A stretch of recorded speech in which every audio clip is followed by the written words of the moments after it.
Our Photo Walks host recently returned from a 3-week, 2,448-mile, 8-state journey over Old Route 66, the iconic American roadway. Let's bring in our Jefferson Graham, our travel and tech correspondent, to talk to us more about this Route 66 trip. So Jefferson, what inspired you to take this multi-state, 1,000+ mile journey? My new shirt, of course, right? No, it just, the 100th anniversary of Route 66 is next year, and I wanted to get in on the celebration before all the crowds were out there. It's a once-in-a-lifetime trip. It's one of the greatest of all time. Yes, you could drive from New York to Los Angeles. There are cross-country trips you could do, but you're going to be on the superhighway. You're not going to really see anything. Route 66, you're going to see stuff, and I met so many interesting people. I'd like to introduce you to them right now. It's like you get to see parts of the world you'd never see. A fantastic way to see the history of how things have changed and how things used to be.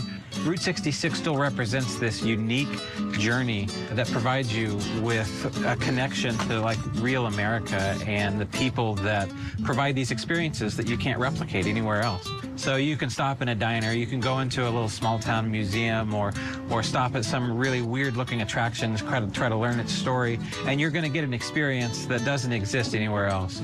And a lot of young people, when they're traveling, they want Instagrammable moments. They want something that they can go back and tell their friends, hey, I did this. You can't just do this by going down the street.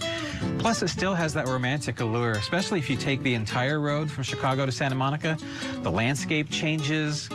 You get to see little pieces of what makes this country what it is today, and that's why it appeals to so many international travelers too.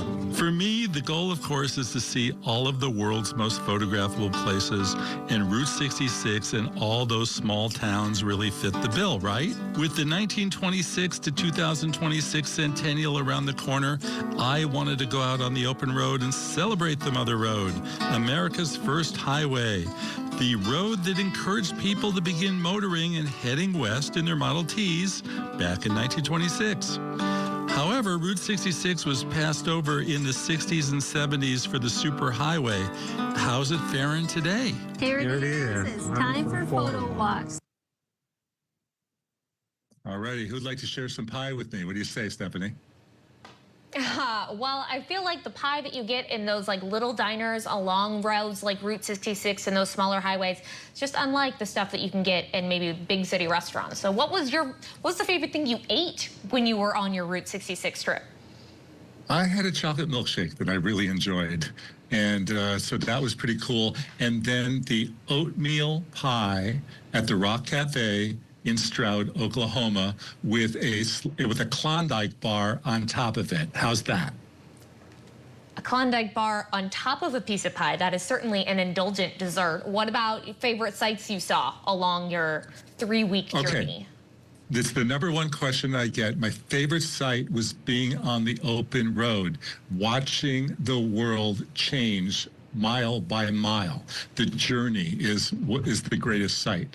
The most unusual, I'm going to tell you about next week because it's in the part 2 episode. It was the one that really sticks into my brain. But it's just being out there on the open road. Route 66, you're on a highway, then you're not, then you are, then you're not. And when I could get a really great stretch of the highway, of the open road like you're looking at now, it was just magical. Oh, I didn't even realize this was a 2-parter, but I guess for a 3-week trip, it's probably a little too much to pack into just one episode. Was there anything that surprised you when you were on your journey? Stephanie, it's a 6-part. A 6-part episode. Okay, so we're going to do the first 3 in a row, then we're going to take a break, then we're going to come back with part 2. So just to let you know, the biggest surprise was that it's the land that time forgot. Many of these small towns have just been forgotten by the big highway. And you've got mom and pop shops that are still struggling.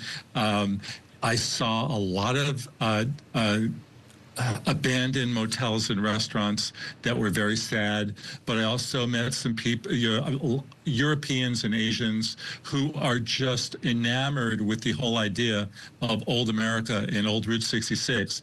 And we go to Europe to see the castles and the museums and the Eiffel Tower, and they come here to see the wide open spaces. Wow, they're coming here for Route 66. It sounds like we will have a lot more to talk about in the weeks ahead as you continue to kind of unveil little bits about this long journey that you took. Thanks so much for giving us the first preview of what I now know is much more to come. I can't wait to see more about this trip next week. And of course, you can catch a new episode of Photo Walks every Sunday morning at its new time, 10 a.m. Eastern, 9 a.m. Central.